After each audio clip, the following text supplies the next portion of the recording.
Assalamualaikum warahmatullahi wabarakatuh. Salam sejahtera bagi kita semua. Bertemu kembali dalam pembelajaran PPKN bab 2, yaitu menumbuhkan kesadaran terhadap Undang-Undang Dasar Negara Republik Indonesia tahun 1945. Sebagai topiknya dalam pembelajaran ini adalah kedudukan dan makna pembukaan Undang-Undang Dasar Negara Republik Indonesia tahun 1945. Undang-Undang Dasar merupakan hukum dasar yang tertulis. Di samping hukum dasar tertulis, terdapat juga hukum dasar tidak tertulis, yaitu konvensi.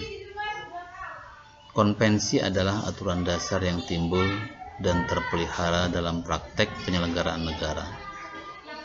Pembukaan merupakan bagian yang tak terpisahkan dari Undang-Undang Dasar Negara Republik Indonesia tahun 1945.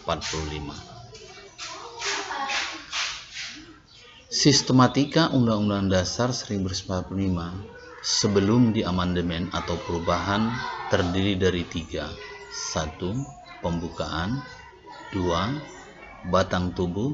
3. Penjelasan. Dan sistematika Undang-Undang Dasar 1945 setelah amandemen atau perubahan terdiri 2. 1. Pembukaan.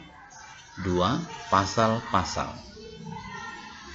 Pembukaan memiliki hubungan yang sangat erat dengan proklamasi, karena pembukaan itu merupakan pernyataan terperinci daripada proklamasi. Proklamasi kemerdekaan memuat 2 hal pokok, yaitu 1. Pernyataan kemerdekaan. 2. Tindakan yang harus segera diambil.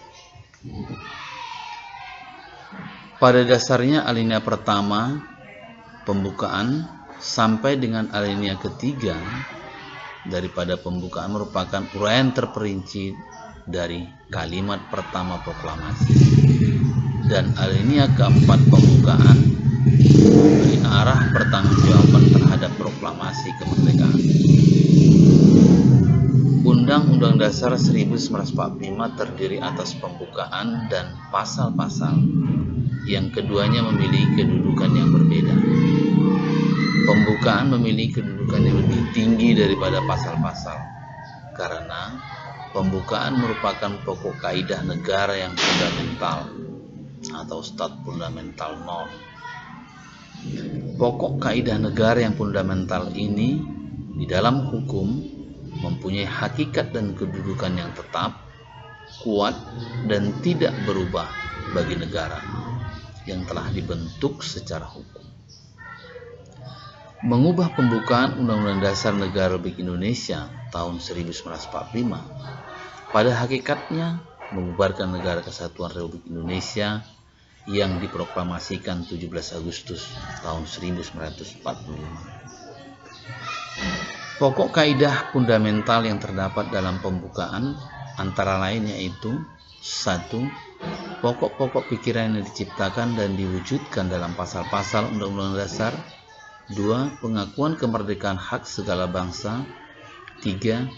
Cita-cita nasional. 4. Pernyataan kemerdekaan.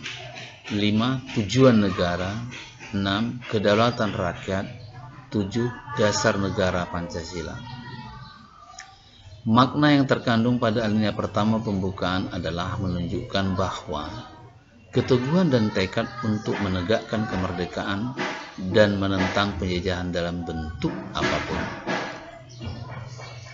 Makna pada alinea kedua pembukaan adalah kesadaran bahwa kemerdekaan bukanlah akhir dari perjuangan bangsa, tetapi kemerdekaan yang diraih harus mampu mengantarkan rakyat Indonesia menuju cita-cita nasional, yaitu merdeka, bersatu, berdaulat, adil, dan makmur. Makna alinea ketiga pembukaan adalah bahwa kemerdekaan yang dicapai tidak semata-mata hasil jerih payah perjuangan bangsa Indonesia semata, tetapi juga atas berkat Tuhan yang Maha Kuasa. Tekad dan keyakinan yang kuat pada kekuasaan Tuhan dapat menjadi faktor pendorong dan penentu sesuatu. Makna alinea keempat pembukaan adalah memuat prinsip-prinsip negara Indonesia, yaitu 1. Tujuan negara yang diwujudkan oleh pemerintah negara. 2. Ketentuan diadakannya Undang-Undang Dasar. 3. Bentuk negara, yaitu bentuk republik yang berkedaulatan rakyat. 4. Dasar negara Pancasila. Sebagai hukum dasar, Undang-Undang Dasar 1945 berkedudukan sebagai sumber hukum dan merupakan hukum dasar yang menempati kedudukan yang tertinggi. Setiap peraturan perundang-undangan di bawah Undang-Undang Dasar 1945 harus berlandaskan dan bersumberkan pada Undang-Undang Dasar 1945. Undang-Undang Dasar 1945 mempunyai fungsi sebagai alat kontrol, alat pengecek apakah norma hukum yang lebih rendah yang berlaku itu sesuai atau bertentangan dengan ketentuan Undang-Undang Dasar 1945. Sifat dan fungsi Undang-Undang Dasar 1945 adalah fleksibel, tidak rigid.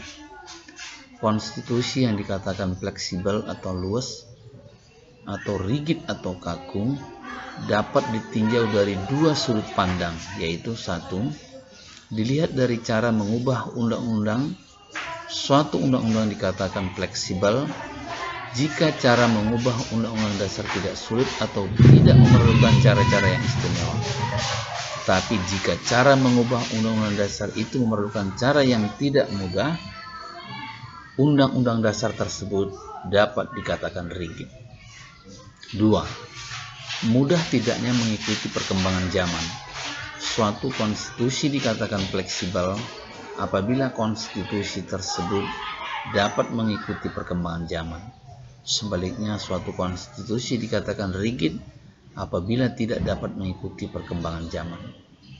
Undang-undang dasar atau konstitusi memiliki dua sifat, yaitu konstitusi itu dapat diubah atau tidak dapat diubah.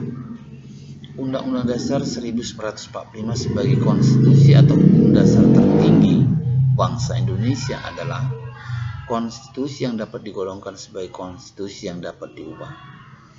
Pada pasal 37 Undang-Undang Dasar 1945 mensyaratkan bahwa untuk mengubah Undang-Undang Dasar 1945, 2/3 anggota MPR harus hadir dan disetujui oleh sekurang-kurangnya 50% ditambah 1 anggota dari seluruh anggota MPR. Sejak tahun 1999, MPR telah mengadakan perubahan atau amandemen terhadap Undang-Undang Dasar 1945 sebanyak 4 kali. MPR sebagai lembaga yang berhak mengubah Undang-Undang 1945 telah menyepakati tidak mengubah pembukaan Undang-Undang Dasar 1945. Kesepakatan tersebut tertuang dalam ketetapan MPR nomor 9/MPR/1999 bahwa pembukaan Undang-Undang Dasar 1945 tidak akan diubah. Sekian dan terima kasih. Assalamualaikum warahmatullahi wabarakatuh. Salam sejahtera bagi kita semua.